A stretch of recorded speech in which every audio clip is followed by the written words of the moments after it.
Et bienvenue et bon retour dans notre royaume de Pologne pour ce qui sera probablement le dernier épisode de ce court let's play.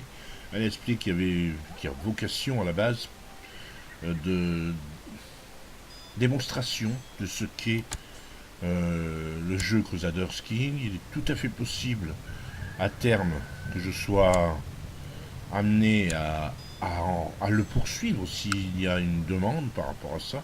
Mais mon projet serait plutôt effectivement de faire un let's play complet avec un petit peu moins d'explications techniques sur le jeu et un petit peu plus de narration, un petit peu plus de commentaires des événements. À propos d'événements, avant de démarrer, on regarde à nouveau ce qui se passe. Eh bien, dans le Saint-Empire romain germanique, il se passe des choses. Il semblerait que déjà nous avons pu Henri IV, empereur. Il s'agit de Gerhard. Gerhard qui est le duc de Haute-Lorraine. Non, comte de Lorraine, duc de Haute-Lorraine, qui est devenu empereur du Saint-Empire. Néanmoins, il a un certain nombre de guerres sur le dos, entre autres apparemment une guerre contre le roi d'Angleterre. Impressionnant. Je vais regarder ça. Voilà. Se défend contre l'Obotresia, contre le... Ah oui, c'est une guerre contre l'antipape que l'empereur a mis en place. Il semble qu'il est contre lui Sven de Cruel, le Danois, le comte Mario de Padoue, donc le Padouan, Guillaume le Conquérant, le roi d'Angleterre, rien que ça, et l'Obotresia. Naturellement, je pourrais envisager de lui déclarer la guerre. Est-ce que je peux, moi, déclarer la guerre? Je peux revendiquer le Brandebourg. Je peux déposer l'antipape. Malheureusement, si nous déposons l'antipape, on n'aurait aucun gain territorial. Donc je relance et je continue mon petit préalable, mon petit préambule. C'est vrai que je souhaite effectivement je souhaite démarrer un nouveau let's play qui sera plus long sur une toute autre région et effectivement je laisserai ce let's play en sommeil éventuellement si d'aventure certains d'entre vous me demandent de le reprendre. À terme, je pourrais être amené à le reprendre, effectivement, pourquoi pas. Mais c'est pas mon propos. Mon propos, c'était de faire un court let's play de 5 épisodes, où je montrais les mécaniques du jeu, où je rappelais éventuellement les mécaniques du jeu certains, et nous démarrerons un let's play beaucoup plus précis, un petit peu différent, dans un tout autre coin de la carte. Et on essaiera d'aller le plus haut possible. J'ai déjà ma petite idée sur ce que je veux faire. Alors il y a des guerres un peu partout, on fait le point pendant qu'on attend qu'une revendication se fasse. Par exemple ici, la Livonie qui est en guerre contre carrément le grand prince de Galice. Par contre il est hostile, ouais mais ça c'est pas grave. Il est en guerre contre le grand prince de Galice, d'accord.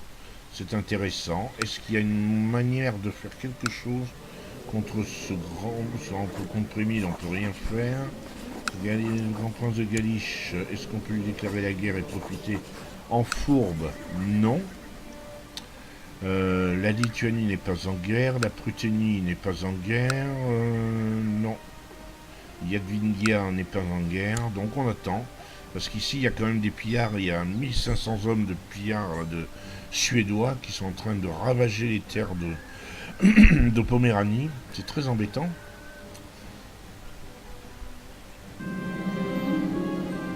Donc je suis obligé d'attendre qu'il ait fini son siège. On va accélérer un petit peu le temps pour éviter que cette vidéo soit trop longue Et là, j'ai le chancelier de... Ah oui, quand même. Le comte Ota de Olomouc qui fait des revendications sur mon royaume. Il va peut-être falloir que je calme le Olomouc. Mais bon, je peux pas le calmer. Il est parti au Saint-Empire, il peut presque pas faire des... Bon, alors... Là, semblerait parti. Nous avons ma petite Richeza, qui a maintenant 12 ans. On me demande de choisir son intérêt d'éducation. Elle est très douée en érudition, mais aussi en espionnage, mais aussi en intendance. Ce que je voulais en intendance, on se rappelle, je vais effectivement la diriger vers la diplomatie, même si à terme, Podlasie, revendiquer la chefferie de Podlasie.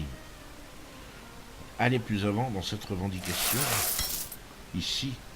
Ici, il y a est attaquant dans la guerre de Pinsk. Il attaque contre Pinsk, 1900 hommes. Attention, attention, attention. Il attaque Pinsk.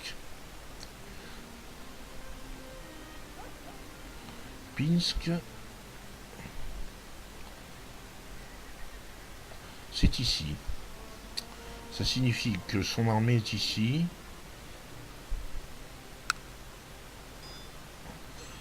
Ça peut être intéressant. Alors là, j'ai un intérêt d'enfance pour Zeslaw.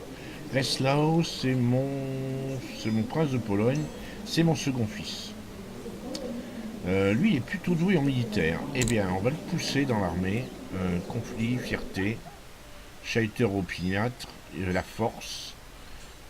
Ouais, on va le mettre là, dans ce domaine-là.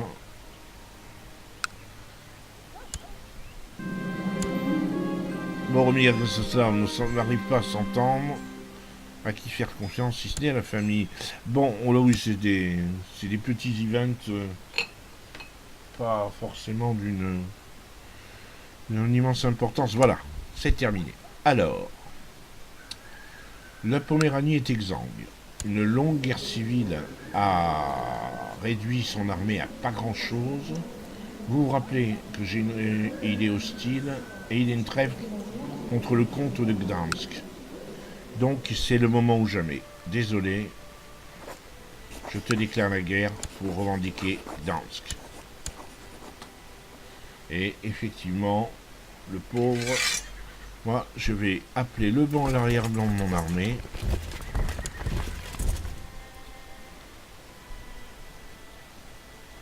On va faire ça avec beaucoup de rapidité. Voilà, on réduit la vitesse un tout petit peu.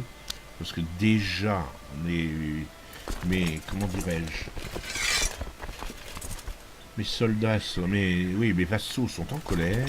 Et il m'attend à Gdansk. En fait, il n'a pas trop de choix avec ses 450 hommes. Il est complètement exsangue. Voilà. Et on n'a plus qu'à accueillir la ville. Et j'aurai ce que je voulais, à savoir. Alors, comme vous voyez, ça a été long. Très long pour obtenir ce que je voulais. C'est pas encore fait, bien sûr.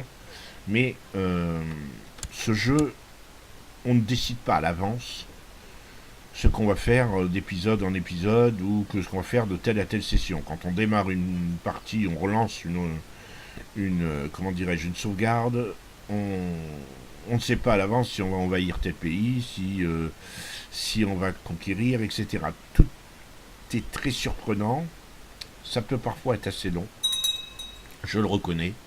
Mais lorsque ça arrive, ben c'est parfait. C'est tout à fait parfait. Alors, vous voyez, le pauvre Poméranien n'a plus que 47 hommes. Moi, je suis à 59% de victoire. J'ai strictement aucune raison de redouter quoi que ce soit de ces 47 bonhommes qui errent dans la campagne polonaise. Donc, j'attends. Je me contente de prendre Gdansk, qui est mon objectif de guerre. Il y a quand même encore 1200 hommes des pillards, ils sont où? Ah, ils sont où? Là, victoire.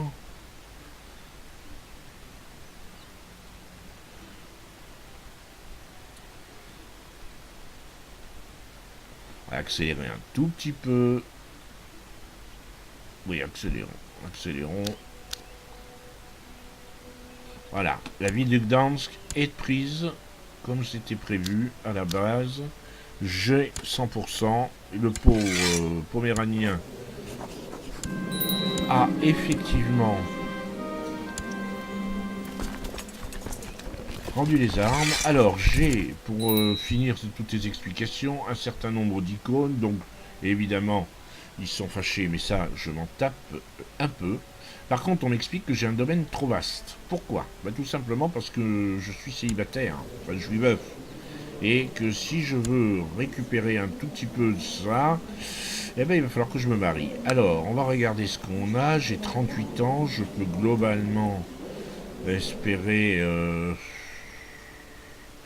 ouais, je peux épouser une femme de 35 ans et elle m'apporterait quoi? Négociateur charismatique, sens de la justice, humilité, charité, paranoïa, courtisane d'Avranches, 35 ans.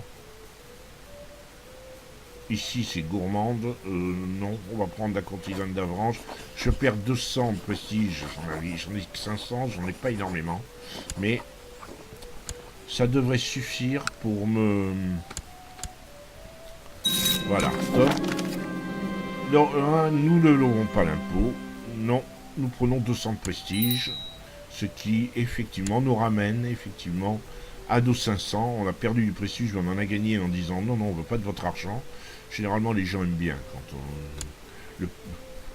les paysans et les pécores en général aiment bien. Donc,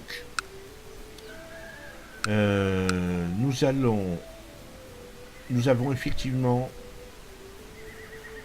récupéré Gdansk, qui m'appartient. Pour l'instant, je garde Gdansk, sachant qu'il y a un modificateur d'impôt. Alors ça, c'est intéressant. La ville a été pillée, elle a été ravagée. Si je monte un donjon, la ville a été ravagée par les pillards. Elle est bien abîmée, donc il va falloir attendre. Expire le 26 septembre 1080, on est le 4 janvier. Ensuite, oui, il va falloir attendre. Le comté ne sera pas exploitable et ne sera pas viable pour le royaume avant un bon moment. Là, on a quand même réussi à prendre deux petites choses. J'ai des revendications, je le rappelle, sur la Lituanie, qui n'est plus en guerre, et qui dispose de 1000 hommes. Alors, on peut attendre, on va attendre un tout petit peu que nos vassaux soient calmés, et on va essayer. Ah, en tant que roi, mes occupations me laissent bien peu de temps, mais pour mon fils Boromir, je remue le ciel et terre. En gros, le prince Boromir m'adore un peu plus. Ah, j'ai effectivement gagné. Alors, vous voyez, j'ai gagné beaucoup. J'ai fait beaucoup de progrès dans le domaine de l'armée. Comme il se doit. Alors, maintenant que j'ai la possibilité de lever une flotte, je ne vais pas perdre de vue ça, mais je vais monter d'abord la cavalerie. Malheureusement, je peux monter que ça. Mais bon, j'ai une cavalerie. Il va falloir que je monte effectivement des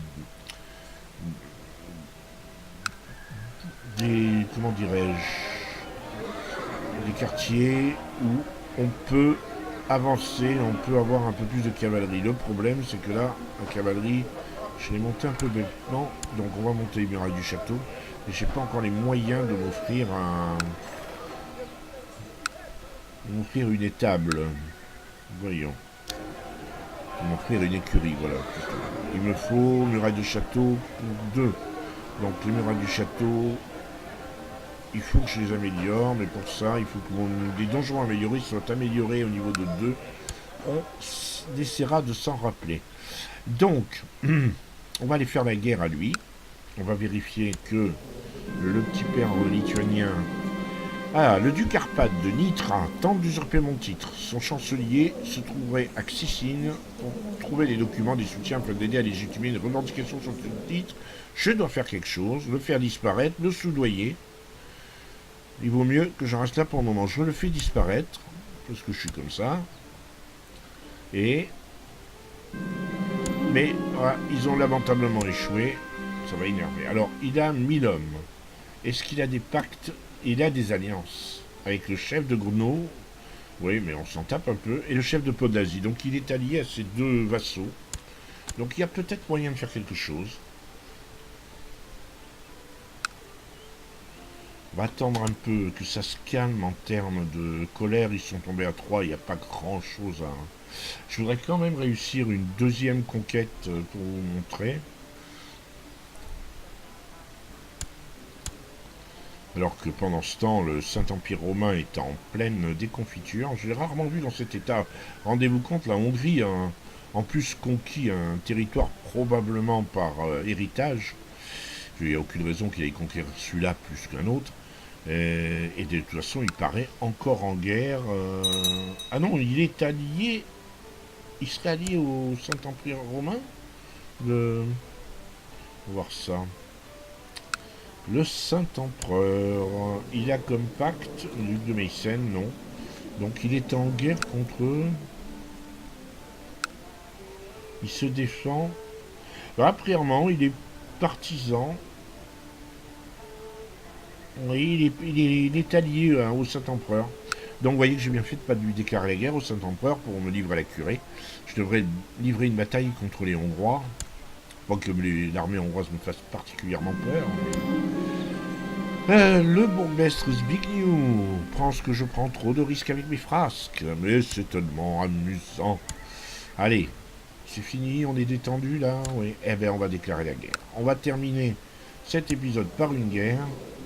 Parce que je veux la peau de l'Asie. Toc, toc.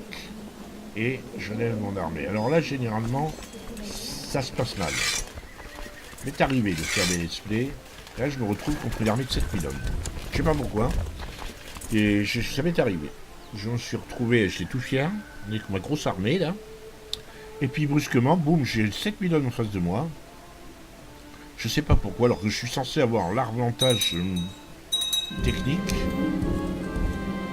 J'ai gagné 30 de prestige.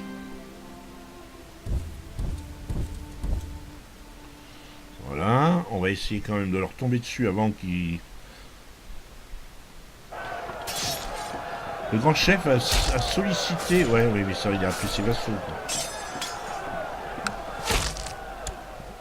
Voilà, là, on les a détendus. Là, c'est 4000 Suédois. Enfin, oui, c'est des Suédois, apparemment. Ouais, c'est la Suède, ça.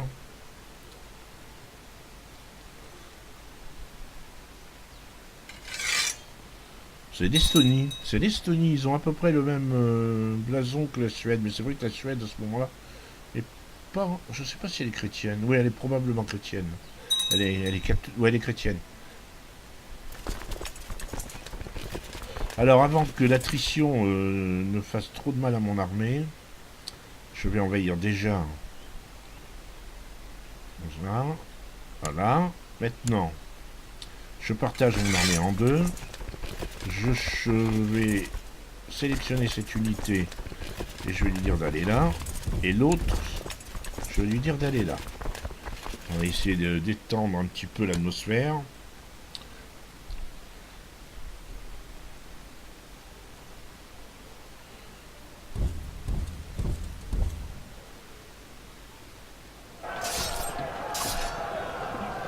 Alors les choses peuvent aller très vite et elles ne sont pas exponentielles comme dans certains jeux. C'est-à-dire à partir du moment où vous commencez à prendre un peu l'avantage régionalement, vous prenez beaucoup l'avantage en fait. C'est un peu le reproche que je fais à certaines civilisations. À partir du moment où vous prenez l'avantage, l'IA ne s'adapte pas, elle continue sa progression tranquille, et vous devenez d'une manière quasi exponentielle beaucoup trop fort. Alors, Borzislao a été tué, hélas, et l'évêque a été tué. Oh, j'ai perdu un évêque. Par contre, on a coincé le grand chef de Pruténie. Qu'est-ce qu'il fait là, le grand chef de Pruténie? Et le grand chef de Pruténie... Ah, c'était des pillards. C'était pas du tout les alliés.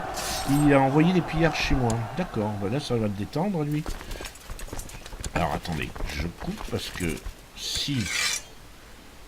Non, ce sont des pillards. Il a envoyé des pillards. Alors, est-ce que je peux faire le siège de la Pruténie? Mais tant qu'à faire, autant en profiter. Hein. Non. Je vais lui expliquer le code au chef de Pruténie.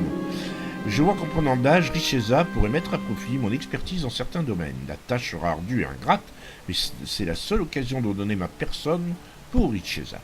Elle mérite la grandeur qu'elle obtienne, ce qui fait que Richeza va obtenir forte ambition.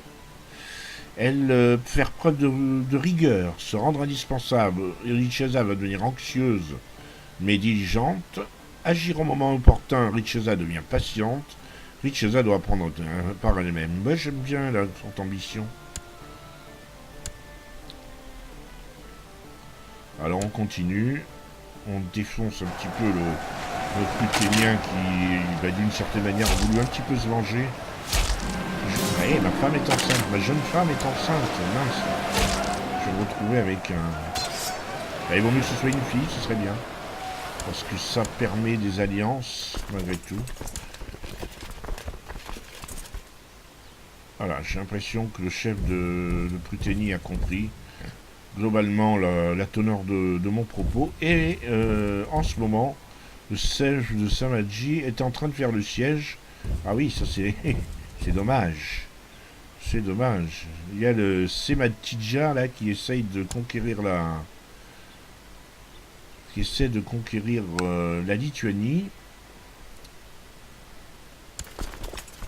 Non, c'est l'autre. Baronnie de Brzesko. Je récupère la baronnie de Brzesko. Je la donnerai à quelqu'un qui le mérite.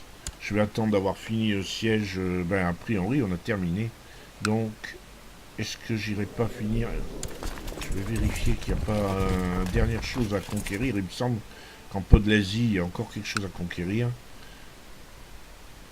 Voilà, il y a encore un petit truc à conquérir. Et on voit son armée défoncer le Vilnien.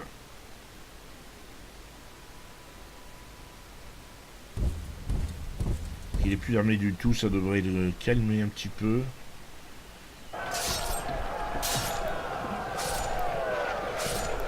Le problème avec quand on fait la guerre aux païens, c'est qu'ils ne savent pas quand il faut s'arrêter et accepter la défaite. C'est assez compliqué. C'est long. Alors là, je suppose que là, on n'est pas à 100% parce que j'avais pas tout pris. J'ai pas fait attention, j'avais pas tout récupéré. Donc là, bon, proprement, la Lituanie est complètement envahie. Leitgal, ça ne doit pas lui appartenir. Non, c'est au chef de Leitgal, tout simplement. Donc Leitgal, on ne touchera pas. Révolte de 2000 hommes, c'est pas un problème, on va arranger ça. On va ranger ça tout de suite. Alors ça aussi, parfois, là on a une révolte de paysans. Boleslav, mon fils, mon troisième fils, s'appellera Boleslav, comme moi.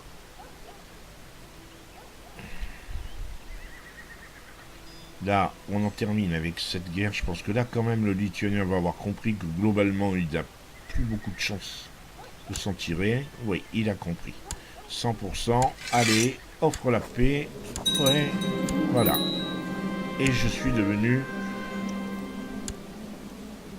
comte de Podlasie. Et puisqu'on y est, on va aller envoyer des renforts sur l'armée. Alors, peut-être que...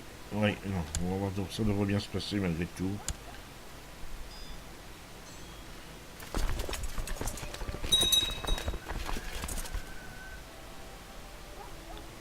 Voilà, et on mate une révolte en prime. Et on a récupéré ce gars-là. Alors, on le met sur pause. Ce gars-là, est-ce qu'on peut le rançonner? Ça n'apporterait rien. Si, est-ce qu'on peut... Non. Jeter aux oubliettes. Signer, on peut rien faire. Donc, exécuter. T'es un révolté. Voilà, t'es mouru. Et on perd l'armée. Voilà, nous mettons sur pause. Et nous avons récupéré donc la Podlasie. Nous avons récupéré Gdansk en un épisode, alors qu'on n'avait rien récupéré, juste plus Chelno. Là, d'un coup, ça commence à s'arrondir un petit peu la Pologne. Le risque dans ce jeu, c'est quand c'est pas le plus difficile de conquérir, c'est après il faut garder. Et après, plus vous êtes, vous vous emballez, plus vous rendez difficile la relation avec vos voisins. Il y a des risques de coalition contre vous. Et c'est surtout les ennemis de l'intérieur qui sont dangereux. C'est-à-dire que forcément, les nobles vont commencer à vouloir des morceaux des parts du gâteau de plus en plus importantes. Donc, dans ce cas-là, ce que je préconise, et si j'avais continué ce let's play, pour l'instant je ne l'ai pas encore continué, et je n'ai pas l'intention de le faire pour l'instant, mais si je continue ce let's play, maintenant je ferai un épisode et demi sans guerre, à renforcer et à consolider le pouvoir. Nous allons nous arrêter là. J'ai quand même, vous voyez, il faut que je résolve le mauvais type de domaine, donc il suffira que je nomme un noble, je vais nommer un noble de ma cour, comte de Pau de l'Asie, ça devrait résoudre le problème. Et ensuite, ils sont à moins 10, moins 3, moins 8, ça va aller assez vite. On est le 12 janvier 1083, les choses devraient s'arranger. Comme vous voyez, les modificateurs ont pratiquement tous disparu, sauf un qui disparaîtra le 12 mai 1087. Et Gdansk sera devenu un comté à part entière et rapportera sans problème. Donc, je vais vous laisser là. Je vous souhaite une bonne journée. Si l'aventure, bien sûr, vous souhaitiez que je continue cette play, je le continuerai. Mais pour l'instant, je vais le mettre de côté. Et parce que j'ai pour propos d'en faire un. Et cette fois, un tout petit peu plus... un petit peu moins technique et un tout petit peu plus comment dirais-je, basé sur l'action. Je vous dis pas où c'est. Je vous souhaite, je vous donne rendez-vous pour le prochain, la saison 2 entre guillemets, et je vous souhaite une bonne journée et à bientôt si vous le voulez bien.